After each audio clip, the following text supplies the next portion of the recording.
is. If you have not followed his Triple H Horse Racing podcast, you're missing out. It's one of the best podcasts in the country.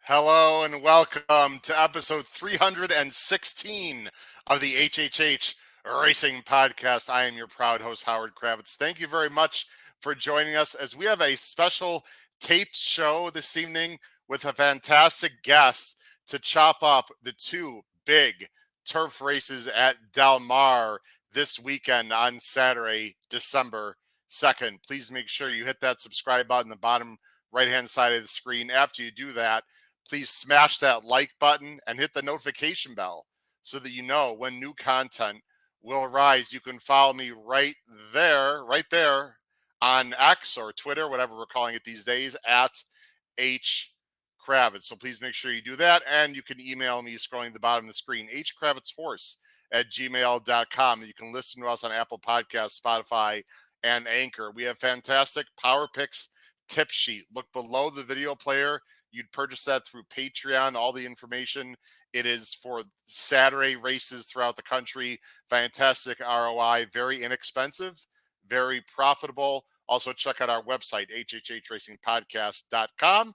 And we are on Instagram as well. Instagram.com/HHH Racing Podcast. All right. Well, without further ado, ladies and gentlemen, I'm very excited to reciprocate to my next guest, who I was fortunate enough to be on his show, and now I'm doing the right thing. And we've actually been waiting to have him on for quite a while. So I'm very excited to have on our next guest here to chop up the Saturday stake races at Del Mar. This gentleman is the former editor of Horseplayer magazine.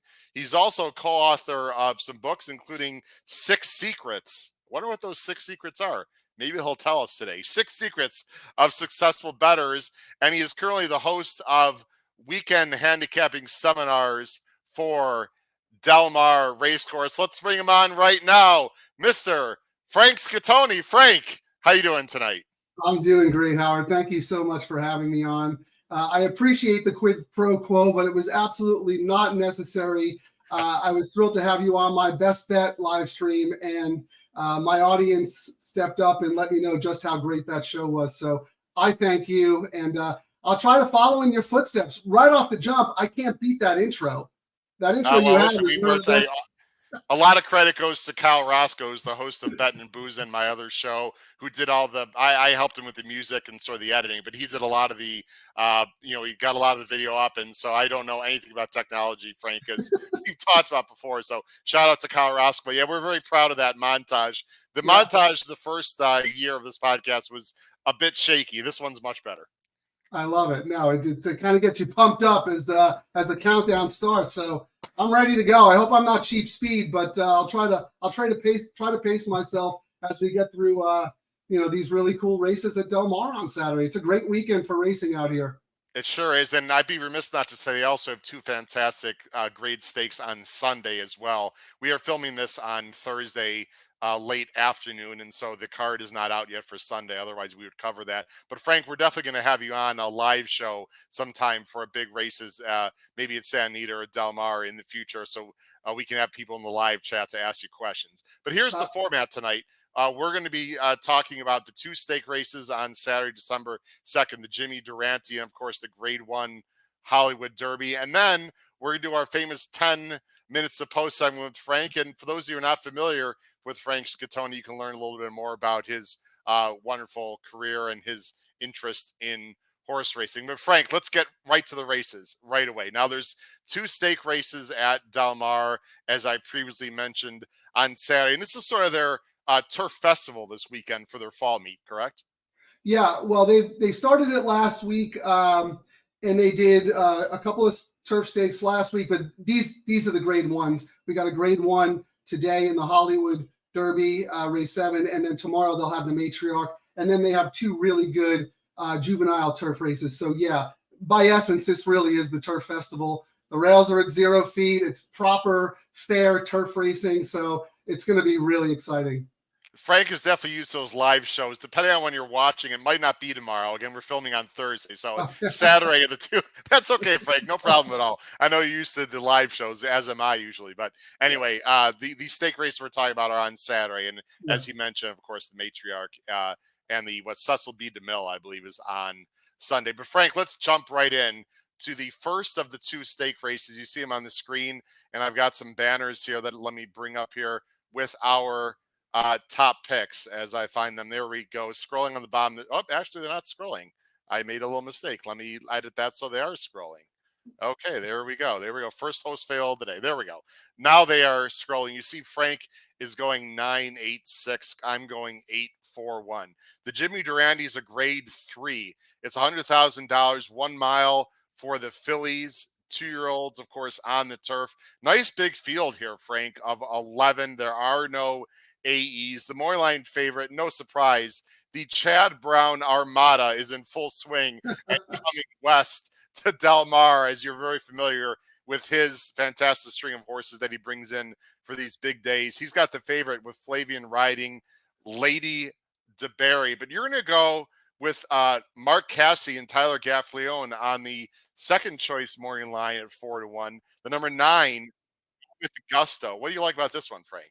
Yeah, well, first of all, I thought it was a little bit of a tricky race to assess, because we have 2 European imports. We've got 3 horses trained by Phil D'Amato, including one of those European imports, and then we have 3 East Coast invaders. I wanted to try and be really clever in here, but I'm not super clever. But I always have to give European horses and East Coast horses the benefit of the doubt when they come here to California. No, not to our turf colony. We've got some really, really nice horses out here, but it's not the same. I mean, East Coast turf racing is far superior. And then you got a guy like Chad Brown or Mark Cassie or even Graham Motion, who has a horse in here. Those guys come out here and, they typically do very, very well. So that being said, I was tilted towards the East Coast contingent. I normally do gravitate towards Chad Brown runners, but I really like number 9, Go With Gusto. She was favored in the Qatar Mile on Breeders' Cup weekend. She only managed second, but I thought she had a little bit of a tough journey, even though it was a 6-horse field.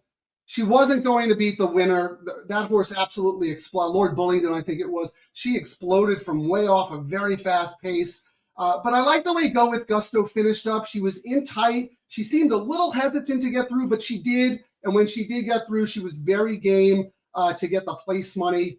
I also think she might not have fully appreciated the Santa Anita turf course. It didn't seem to me like she was ever very, very comfortable, never really, really found her stride until it was a little too late.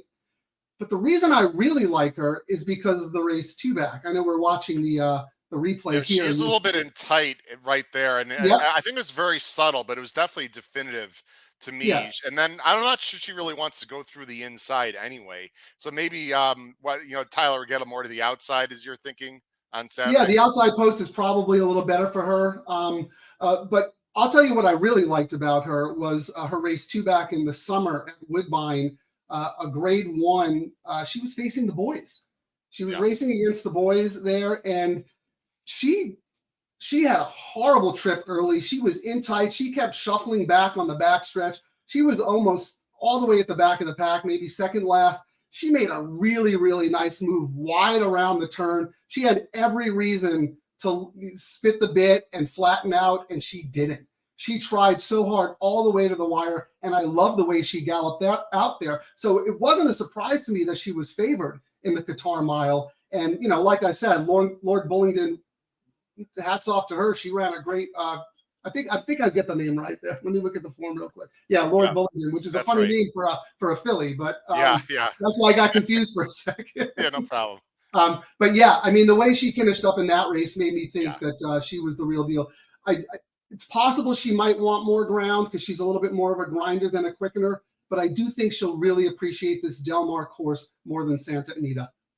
And Frank, you're obviously very familiar with Del Mar. For people that don't bet West Coast too often, or Del Mar specifically, with the rails down and the weather being a little bit cooler, how do you? The rails have actually been out for a little bit. Now they're down. You would think, in theory, that will help the inside paths and perhaps help the closers a little more. Would you agree with those statements? Yeah, that's typically the case. Summer, fall doesn't really matter. I think the Del Mar turf course as a whole is very fair, but when the rails are down, it definitely tilts more towards the closers. When the rails are up, it's not to say that the closers can't win, but horses who are forwardly placed do have a little bit of a better chance.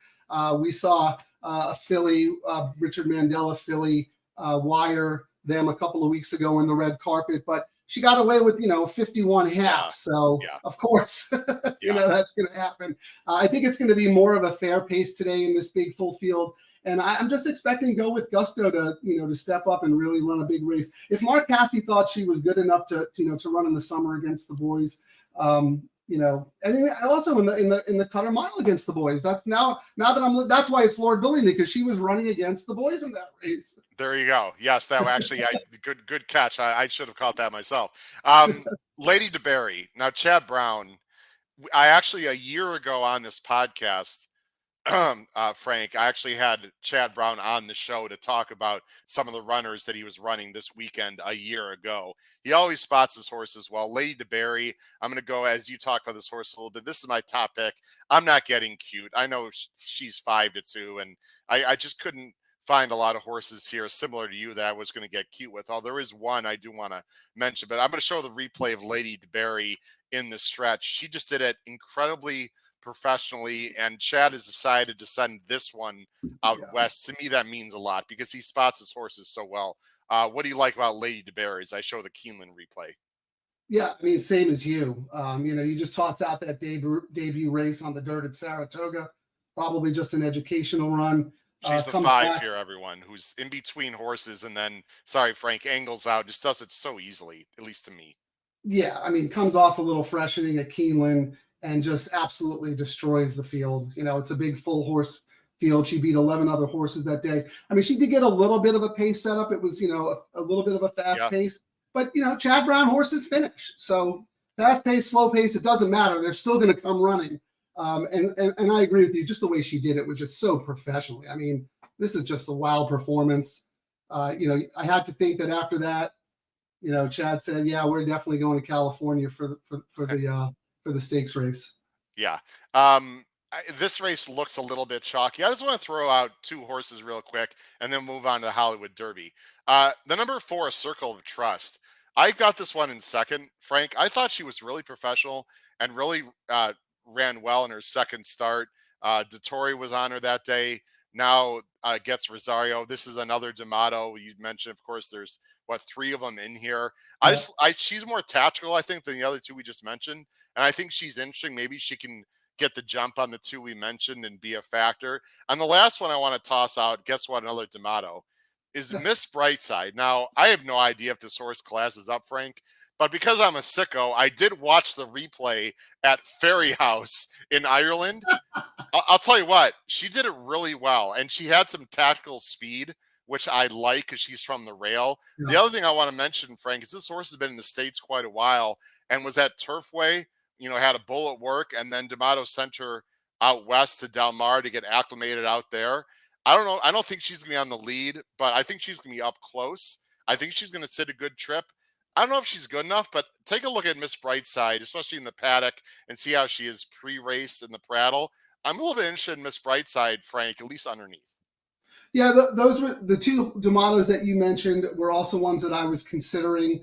I gave just a tiny little bit of an edge to Mo Fox Given over those 2 horses, simply because she also faced the boys last time in the Qatar Mile, and I thought she ran deceptively well. Yeah. It was a fast pace. She was kind of up on the fast pace, then she moved a little too soon into that fast pace. That's a big angle for me in turf racing. Pratt rarely makes mistakes. I think he probably wishes he had that one back. He got a little too eager early, and she obviously got overtaken by the other 2 horses. I expect her to run much better today. And again, now that we talked it through, and I should have realized this last night when I was handicapping, those were 2 fillies against boys in that stakes race on Breeders' Cup weekend. So there's some, that's a quality race right there. I mean, no question about it. It should be a fun race. I don't think there's any superstars in the race, but it's a nice race. I think it's a pretty wide open field unless the Chad just runs off the screen, which is very possible, but we'll see. Frank, the grade one, the Hollywood Derby. This race every year, Frank, I'm a huge fan of this race. All of course back to when it was at Hollywood Park. We've seen some serious runners in this race. It's always a huge field. It's a huge field again. It's a great betting race. Although this year, I don't know if it's a great betting race, but I'll tell you what, there is a horse that is really talented. But that one, the favorite, has got some runners in this race to beat. And there's one replay we have to watch, Frank, and you know which one. It's going to be the one that was on the Twilight Derby, Yeah. which 7 or 8 horses are Yep, coming I'll out of come that out. race. You know, on when I was on you with you on your show, we talked about watching replays with many horses coming out of the same race. Let's go ahead and look at first our picks on the bottom of the screen. Are we chalking out? Yes or no? Yeah, we are Yeah. chalking out. Frank's going 857. I'm going with the same 3 in slightly different order, 875. Let's go ahead and bring up the field of the Hollywood Derby. It's a grade one, $300,000, mile and an eighth, of course, on the turf, restricted 3-year-olds. It's a nice field, a field of 9 with some very talented runners. Morning line favorite is the one we're going with. Chad's got 2 in here, and we're going with Program Trading, who is Great Britain bred. Flavian again taking over 9-5 morning line. Frank, this one is real nice. Yeah. I think there's a reason he skipped running in a grade 2. He knows what he has, and he's pointing this guy to win a grade 1. No knock to any of the horses coming out of the Twilight Derby. I thought that was a very good race. I think all the horses coming out of there are good and ran very well. Of the ones that are coming out, I give number 5, Web Slinger, the biggest push. But just because I thought he had the worst trip and still finished up very professionally. But look, Chad Brown, when he points to a spot, he points to a grade 1 out here. Maybe he loves fish tacos, but he ain't coming out here for the fish tacos. He's coming No. out here to get the money and go back home. And he's both of them. His other horse too. A lightly raced young horse who I think has a big shot as well. And that horse will probably be the value of the race. But I don't know. I thought the race went through number 8, Program Trading. The horse is tactical. Pratt could put the horse wherever he wants, depending on what the pace is. I do think it'll be a fairly contentious pace. So I'm expecting Pratt to kind of suck back a little bit and just kind of track in that second flight, not too far back. Web Slinger is going to be farther back. So obviously 8, Program Trading is going to get the jump on that horse. But again, 9-5, 3-1, nothing too exciting there. But my third choice, Redistricting, the other Brown horse at 5-1. That could be the sneaky key horse. You could use that horse maybe underneath both those horses, depending on how you want to play it. This horse has ability. I mean, Chad Brown ran this horse in the Belmont Derby after his first start. So, obviously there's some quality here, right? Ran into some nice horses, by the way. Farbridge is a very nice 3-year-old, and the Foxes is a nice Euro. So that shows a lot of confidence to throw that horse into the Wolves, like you said. It really shows a lot of confidence in this horse. Came back and run well.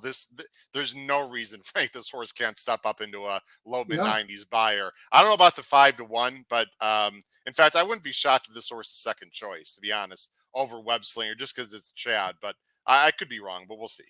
Well, I think if you get 9-5 or 8-5 on Program Trading, go to the windows because that's great value. This horse is going to be 4-5 in here. Yeah, I mean, I can't see this horse going off anywhere near the morning line.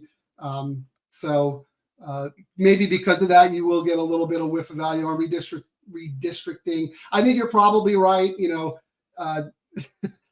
The 5-1 might be a little ambitious on that horse. But then if that's the case, maybe Web Slinger is the value of the race. I thought he ran by far the best race in the Twilight Derby.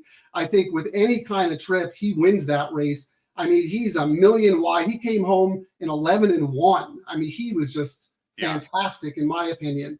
And, well, I'm going to let you talk it through. The 1, 6, 7, and 12. Now, Web Slinger's back here in the red.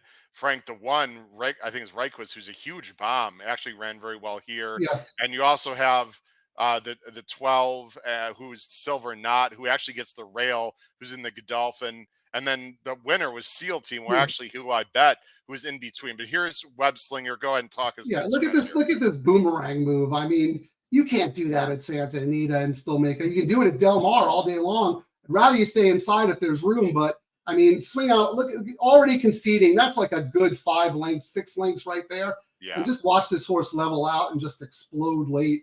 I mean, to me, no knock to SEAL Team. SEAL Team ran a great race. This is a very, very good group of horses. But I mean, just very, very unlucky for Web Slinger not to win that race, in my opinion. All the other horses are all inside of him. He's the widest. So. Yeah, no question. The problem with Web Slinger, and then we'll get to find out a little more about Frank Scatoni here in a second and your background, is this is what he always does, though. He's always launching from pretty far back. He has been more tactical before in certain races, but that's the problem with closers in big fields. They've got to find the right hole at the right time. And as much as I love closers, it just gets frustrating when they always make that run, Frank, and they don't get there. It just seems like everything's going to have to go right for this horse, but he is super talented. There's no doubt about it. That's true. I mean, you know what you're getting. If you throw your program in disgust when your horse runs second by a neck coming from way off the pace, you only have yourself to blame because you know who you're getting when you have Web Slinger. I just think, the 9 furlongs at Del Mar with the rails down, I just think that will suit this horse so much better than the configuration over at Santa Anita. And then if you look back over in August, I mean, this horse was a head away from program trading. So if you're getting 2 or 3 times the price on a horse who's right there with, in my opinion, the best horse in the race, maybe this horse could be the value play in this affair. Well, and if you look at that line, he was a little bit closer, right? He was only 3 back, although that was a slow pace. So again, Tyler's gonna have to work it out. I think Web Slinger, I'm a big fan of this horse. I would see what the price is. I'm going to be using him as a B, as in boy, as the main alternative to the top 2. But I mean, program training to me is going to be very tough with any good trip. It's going to be a lot of fun. Yeah. And then, of course, there's some nice races on Sunday, Frank, as well. I think Chad's got a few more. I'm assuming he's going to, I don't know if you've heard since you're out there, of course, in California. I'm assuming he's actually going to be in New York, though. He's got a lot of runners running New York Saturday. I'm sure he'll bring out an assistant, I'm assuming. Yeah, probably. Yeah. In fact, I'm trying to recall fall meets in the past. I think he's usually sent out his assistant. Yeah. He's probably going, I don't need to be there. I know how good my horses are. Well, Frank, I don't know if you saw a recent video that we just sent out yesterday. We made some breaking news. You'll have to check it out on the YouTube channel. Myself, everyone involved in the podcast, there's a group of 10 of us that just made a pretty nice size bet on a Kentucky Derby future horse that's trained by Chad Brown. You should watch it. It's episode 314, Frank. I'm not going to give you details. The wonderful Matt Miller was actually part of the show as well. And we are alive to a very, very large payout if this horse wins the Derby. So, and it's trained by Chad Brown. And actually this horse is running in the Remsen this Saturday. So you can watch the video, and all your wonderful fans can watch the video, episode 314 on our podcast. Just go to YouTube, of course, HHH Racing. I will definitely check it out. I love the whole concept and the excitement of the Derby futures. I am terrible at it. I've never cast a Derby future in my life. I hardly even have the winner of the Derby the day of the Derby. So it's a very tough thing for me. But you know what? If someone like you and Matt Miller say, hey, take a look, you can guarantee as soon as we hang up here, I'll be watching that episode. I appreciate that. All right, Frank, let's do, we have a very famous, we've about 10 minutes left here. We have a pretty famous segment that we do with a lot of our first time guests, and it is called 10 minutes to post. 10 minutes to post. Frank, these are going to be 10 rapid fire questions. Answer them about 30 seconds. Of course, we look forward to having you on again and we can talk some more. Frank has no idea what these questions are. They're mainly horse racing, but they really could be anything about horse racing or other topics. Frank, are you ready for 10 minutes to post? I'm ready. Keep me sharp. Here we go. I like it. Questions on the bottom of the screen. First one, how did you become a writer and author? It's I don't know if I can explain this in 30 seconds, but I've always been an avid reader, and surprisingly, I was not an English major in college. I was a history major, but I've always loved books. I ended up getting involved in book publishing. I was very lucky to go to NYU grad school. I had an internship at Doubleday. I got to work with Jacqueline Onassis. Oh, She was wow. an editor at the company at the time. I got to work with John Grisham. I got to work with some pretty big people. So once I was in the door there and I saw just how glamorous on paper, but not in the pocketbook publishing can be, but it seems very glamorous, I got hooked. And then, you just start meeting like-minded people and you take it from there, including Pete Fornatel, who was me and Pete wrote 6 Secrets of Successful Bettors together. There, I was just going to say, you've also worked with the famous Peter Thomas Fornatel. This is a tough question because they're sort of asking what's your favorite child, but of what book that you wrote or were involved with are you most proud of and why, Frank? The horse racing book that I'm most proud of, I'm proud of all of them and I like all of them, no doubt, but the one that means the most to me is actually a book that I curated. It's an anthology that I put together called Finished Lines. Great writers writing about racing. Ernest Hemingway, William Faulkner, some contemporaries like Jay Hovde, some old school guys like Damon Runyon and Red Smith. I got to visit the Keeneland Library. I did so much research just trying to pick a couple, really good, unique pieces that most people may not have come across and put them all together in one volume that the DRF Press did. And, I wrote introductions, I curated it. And to me, that's the one I'm most proud of because that carries on the literary tradition of horse racing. You've got Hunter S. Thompson, you got Bukowski. I mean, it's a legendary array of authors who were interested in racing and wrote about it.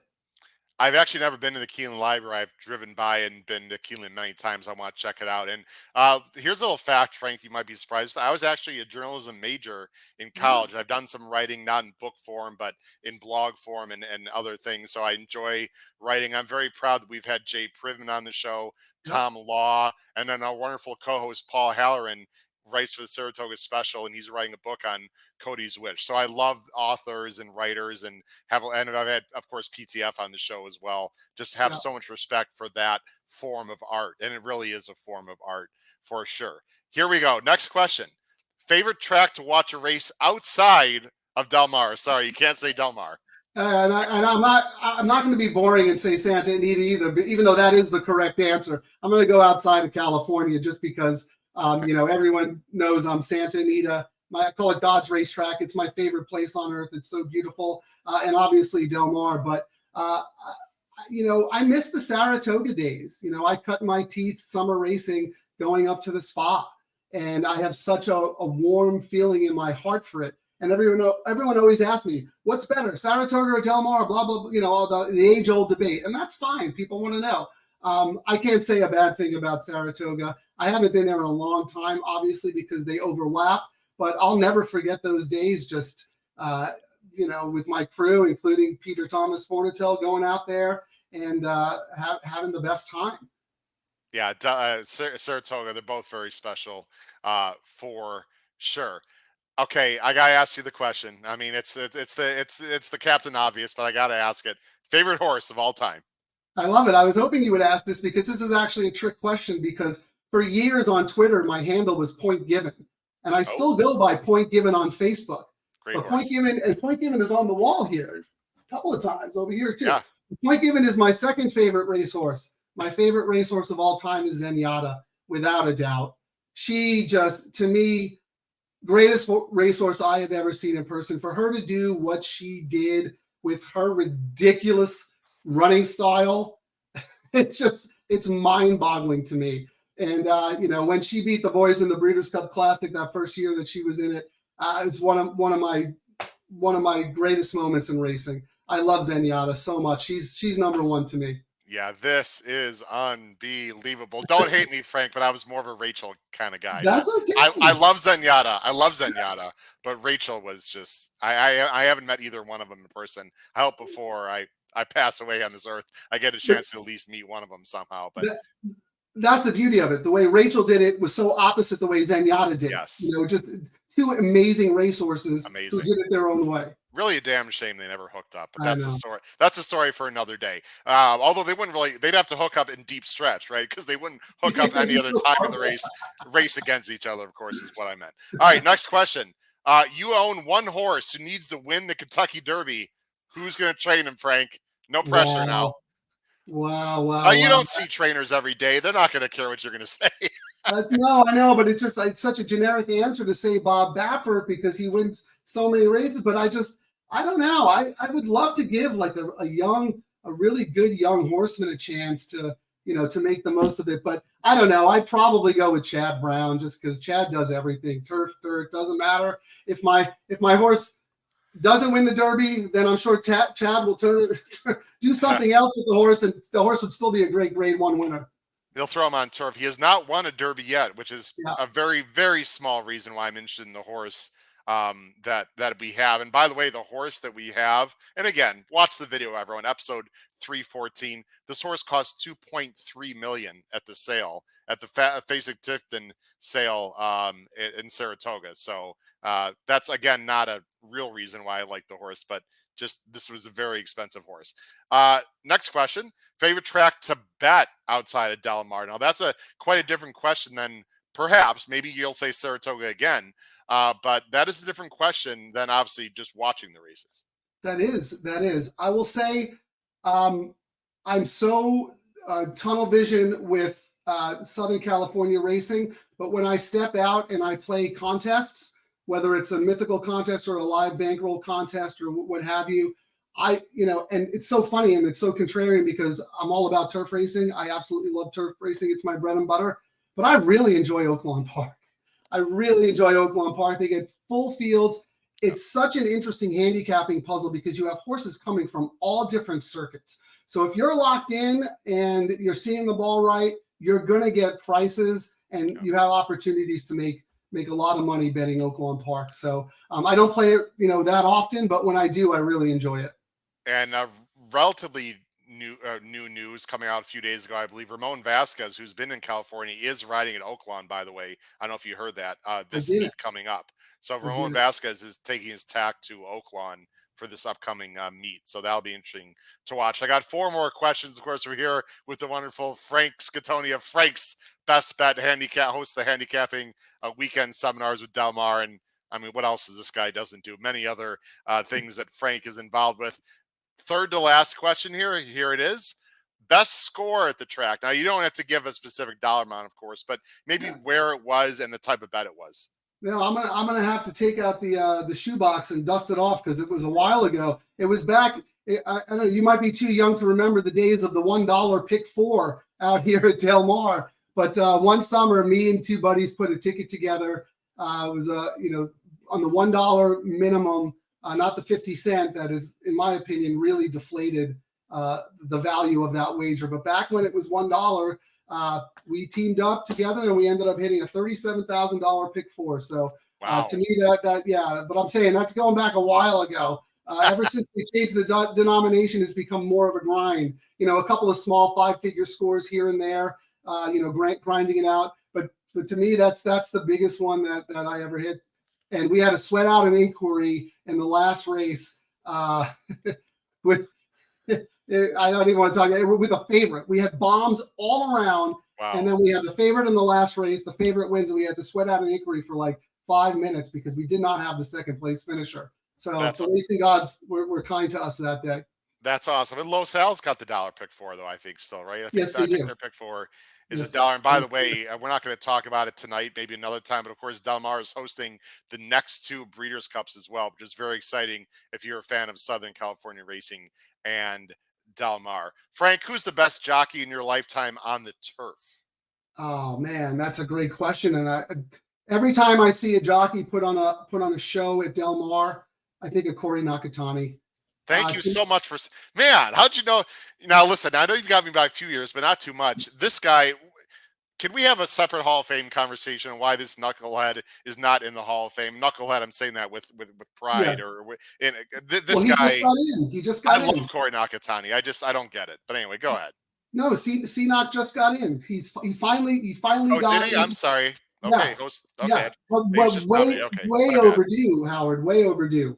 Way overdue. Sorry. To me, I didn't have the pleasure of seeing guys like McCarron and Eddie De La Houssaye in their prime when I came out to California. But but Cenac was. And watching him put on a master clinic, I say he should teach a class. To sit down, all the young jockeys, sit down, how to ride a turf race. No one did it better, and mostly because he was fearless. That dude was fearless. The hole could have been this big. He was going to do his best to try and get through that without being reckless. He was fearless without being reckless.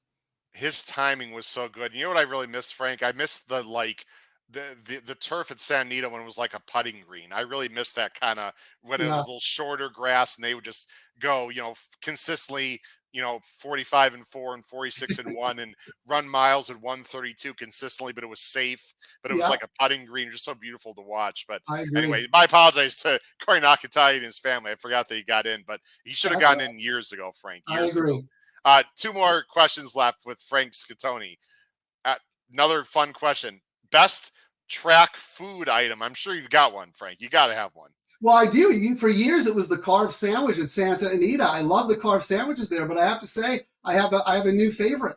Over the summer, Del Mar put in a kind of like a pop-up hamburger called Tanner Prime Burgers. All they do are burgers and fries, and that's it. And they do it so well. So that's my new one. If you're coming out to Del Mar, especially with the Breeders' Cup, as you said, Howard, the next 2 years, come out early, go to the third floor in the Blue Moon Cafe, Tanner Prime Burger.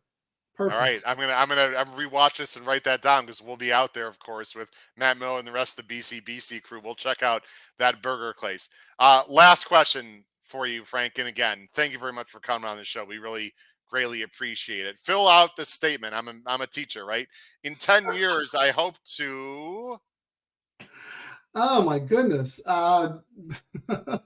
I hope to still love horse racing as much as I love it now. It's getting harder and harder with, it's tougher to win. It's getting, the older I get, the less patience I have for nonsense. But you know what? I love this sport so much. So I look back 10 years from where I am now and how much I loved it. I still have that same enthusiasm. 10 years from now, I hope I have the same thing. I want to wake up in the morning and say, I get to go to Del Mar today. I'm lucky. I'll never take that for granted. So that's the youthful attitude I want to keep with me 10 years from now. Nah, I'm sure that's going to happen, Frank. I look forward to seeing you in person again, breaking bread once again at a wonderful dinner with a lot of great people. Appreciate being on the show. We wish everyone fantastic luck and success at Del Mar again this Saturday, December 2nd, with the Jimmy Durante and the Grade 1 Hollywood Derby. For my guest, Frank Scatoni, this has been your host, Howard Kravitz, episode 316 of the HHH Racing Podcast. And as we say, crush your bets at Del Mar this Saturday. Take care, everyone. Have a great day. Bye-bye.